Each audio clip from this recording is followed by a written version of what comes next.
തേന്മാവിൻ കൊമ്പത്ത് കൊതിച്ചതും വിധിച്ചതും June 29 മുതൽ എല്ലാ ദിവസവും രാത്രി 9 മണിക്ക്. ശരി, അക്ഷരയ്ക്ക് ഇഷ്ടമല്ലെങ്കിൽ വേണ്ട. ഞാൻ ശ്രുതിമോക്ക് വേണ്ടി വേണ്ട പോ. അല്ല, എന്തായാലും ആഗ്രഹിച്ചതല്ലേ, വാങ്ങിക്കോളൂ. ഒരു 5 മിനിറ്റ് വൈകരുത്. അല്ല, കൂടെ വന്നോ, അവിടെ ഇരിക്കാനുള്ള സൗകര്യമുണ്ട്. അത് വേണ്ട, ഞാൻ ഇവിടെ ഇരുന്നോളാം. ഏയ്, ഒറ്റയ്ക്ക് ഇരിക്കണ്ടെന്നേ. കം, വാ.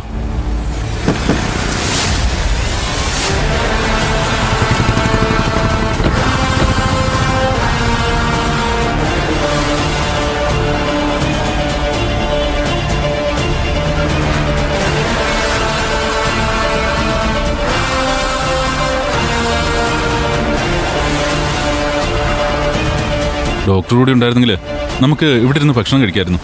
ഒന്നുകൂടി വിളിച്ചു നോക്കിയാലോ? ഏയ് വേണ്ട, സ്വിച്ച് ഓഫാ. എന്തെങ്കിലും അത്യാവശ്യം ഉണ്ടായി കാണും, അല്ലെങ്കിൽ ഇങ്ങനെ ചെയ്യുന്ന ആളല്ലല്ലോ.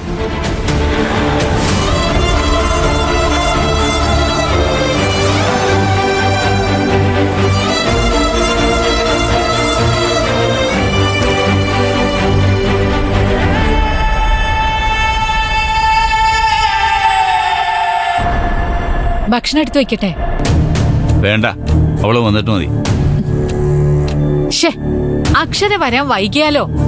എത്ര വൈകിയാലും അവള് വന്നിട്ടേ ഞാൻ കഴിക്കുന്നുള്ളൂ. വിളിച്ചപ്പോ എന്താ പറഞ്ഞു? നിരഞ്ജനെ ഫോണിൽ കിട്ടുന്നുണ്ടായിരുന്നില്ല. നിരഞ്ജൻ എത്താതെ മോൾക്ക് ഇങ്ങോട്ട് വരാൻ പറ്റില്ലല്ലോ. ഇതൊക്കെ കൊണ്ട് തന്നെ രണ്ടുപേരും ഒരുമിച്ച് പോയാൽ മതിയെന്ന് ഞാൻ എപ്പോഴും പറയുന്നത്. അതെങ്ങനെ? എന്റെ വാക്കിനൊരു വിലയും തരാറില്ലല്ലോ ഇവിടെ ആരും. ഞാൻ ഒന്നുകൂടി ഒന്ന് വിളിച്ചു നോക്കട്ടെ.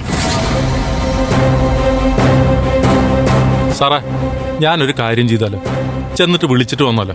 അതൊന്നും വേണ്ട സമയം. വേറെ ഒന്നുമല്ല സാറേ, നേരെ അത്രയായല്ലോ. നിരഞ്ജൻ ഇനി എപ്പ ചെല്ലാന്?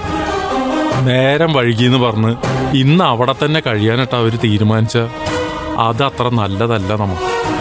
പക്ഷേ സ്വാമി പോയി വിളിച്ചാ അവള് വരുവോ? പിന്നെ ഞാൻ വണ്ടിയും കൊണ്ടാണല്ലോ ചെല്ലണത്.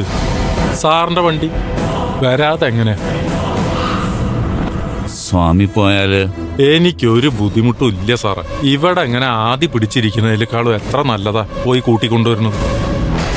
ശ്രുതിമോളാണെങ്കിൽ ഇതുവരെ ഒന്നും കഴിച്ചിട്ടില്ല. അമ്മ വരാൻ വൈകിയ മോളെ ഒന്നും കഴിക്കാതെ കിടന്നുറങ്ങുകയും ചെയ്യും. എല്ലാം കൊണ്ടും നല്ലത് കാറുമായിട്ട് ഞാൻ പോണ തന്നെയാണ്. അത് ശരിയാ, പക്ഷെ വേറൊന്നുമല്ല, എന്റെ മകളായതുകൊണ്ടാ. അവൾക്ക് ഇതൊന്നും ഇഷ്ടമല്ല, സ്വാമിക്കറിയാമല്ലോ. സ്വാമിയുടെ ഒപ്പം അവള് വരാൻ കൂട്ടാക്കിയില്ലെങ്കിൽ താൻ അവിടം വരെ പോയത് വെറുതെ ആകുകയും ചെയ്യും. ഞാൻ അവിടെ ചെന്നിട്ട് സാറിനെ വിളിക്കും. അപ്പൊ സാറ് മോളോട് സംസാരിച്ചാൽ മതി. സാറ് പറഞ്ഞാൽ അനുസരിക്കാതിരിക്കോ? ഇക്കാര്യത്തിൽ അനുസരിക്കും. എന്നാ പോയി വിളിക്കാല്ലേ? സംശയം എന്താ സാറേ, വിളിക്കാം. അരമണിക്കൂറിനുള്ളിൽ അക്ഷര മേഡം ഈ വീടിന്റെ മുറ്റത്തുണ്ടാവും. ഞാൻ പോയി കൊണ്ടുവന്നോളാം. സാറാ കാറിന്റെ കീയൊന്ന് ആ ഷെൽഫിലിരിപ്പുണ്ട്.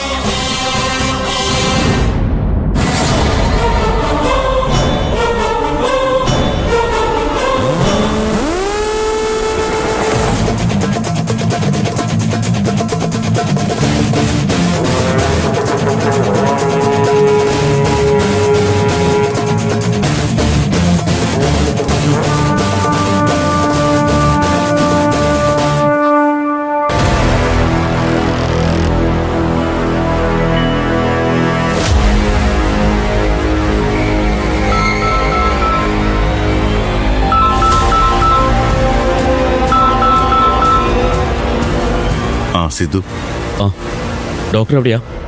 വീട്ടിലേക്ക് പോയിക്കൊണ്ടിരിക്കുക. ഡോക്ടറെ, ദേവിക്ക് ഒരേ പേടി. നമ്മളെല്ലാവരും സൂക്ഷിക്കണമെന്നാ പറയുന്നേ. ശരത്തിനാണോ? അതെ. അവൻ ചെയ്യാനുള്ളതൊക്കെ ചെയ്യട്ടെ സിദ്ധു, എനിക്കൊരു പേടിയില്ല. എന്നെ ഉപദ്രവിക്കാനെങ്ങാനും വന്നാ പിന്നെ അവൻ ജീവനം കൊണ്ട് തിരിച്ചു പോവില്ല. ഇങ്ങനൊന്നും പറയാത്ത ആളാണല്ലോ ഡോക്ടർ. ഇപ്പൊ എന്തു പറ്റി? ഒരു മാറ്റം ആരാ ആഗ്രഹിക്കാത്തത്? നമ്മൾ ആഗ്രഹിച്ചില്ലെങ്കിലും ദൈവമായിട്ടത് തലയിൽ വെച്ച് തരും. എന്തു പറ്റി? എന്തെങ്കിലും പ്രശ്നമുണ്ടോ? എന്ത് പ്രശ്നം? ഒരു പ്രശ്നമില്ല. ആ ദേവിക വിളിച്ചു പറഞ്ഞത് ഞാൻ അങ്ങോട്ട് അറിയിച്ചു. പറഞ്ഞത് ദേവിക ആയതുകൊണ്ട് അതിലെന്തെങ്കിലും ഒരു കാര്യം കാണും. ഒന്ന് ശ്രദ്ധിച്ചേക്കണേ. ആ ശ്രദ്ധിച്ചോളാം. വെച്ചോ, ഞാൻ വീടെത്താറായി. അടുത്തത് വിശാലിനെ ഒന്ന് വിളിച്ചറിയിക്കണം. ഇപ്പൊ വിളിക്കണ്ട, അവനെ ഞാൻ അരമണിക്കൂറിന് ശേഷം കാണും. ഞാൻ പറഞ്ഞോളാം വിവരം. ആ അത് മതി. എന്നാ ശരി ഡോക്ടറെ. ശരി.